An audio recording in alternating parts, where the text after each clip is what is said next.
The blood monster struck without warning. My roommates quickly swept all 4 floors, but still found no trace of the creature. What they didn't know was that it was clinging to the ceiling of the 5th floor like a spider waiting as the lion puppets came upstairs.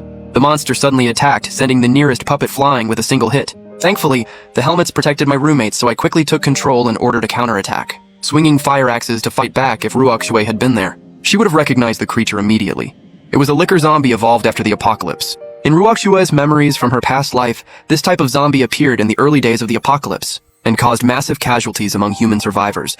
Now the liquor was enraged. Its claws moved with terrifying speed, taking out several lion puppets. But under my control, the puppets ignored their own damage and grabbed onto its claws. Then the other roommates brought their axes down hard. The liquor broke free from the encirclement and leaped out, but still took several hits.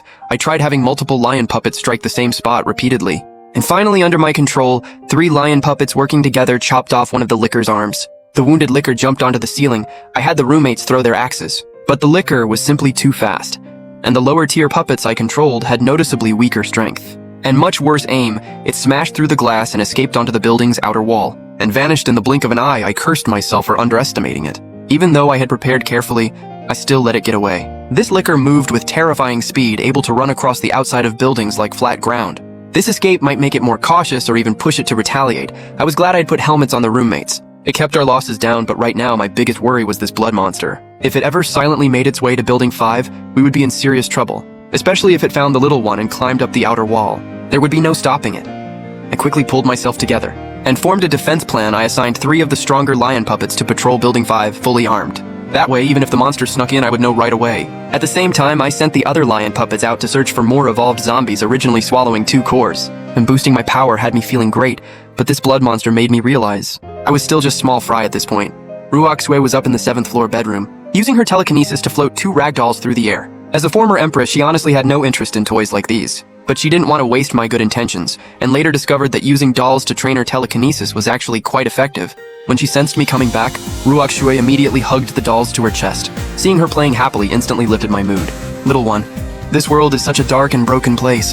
I hope that when you grow up, you won't be disappointed by it. You deserve to grow up free and carefree just like you are now. I hope we can both keep living in this apocalypse. I looked at the bedroom window and immediately got serious, then went out and brought back boards and nails to seal it up.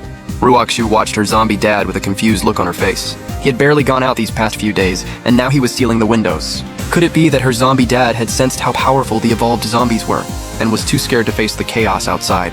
The more she thought about it, the more that seemed like the only explanation that made sense. So her zombie dad really was just a big coward, but she overlooked one possibility.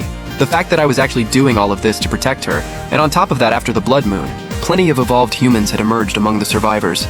At first, they all ran in terror from ordinary zombies, but later on, even regular humans could take down low-tier zombies with ease. At this moment, I was still hammering away at the nails. After a good while, I finally finished the window. The defensive window cover had gaps I left for light and airflow, keeping the defense solid, while making sure Ruok Sui wasn't living in a completely closed-off space and buying me extra reaction time against the blood monster. Over the next 3 days, the blood monster didn't show up, but I still had the roommates patrolling Building 5, not letting my guard down for a second. Suddenly, I felt a mental signal in my head. One of the roommates was scavenging a convenience store 2 blocks away and had run into a group of human survivors. The survivors initially thought it was just a regular zombie, but when the lion puppet turned around to look at them, they panicked.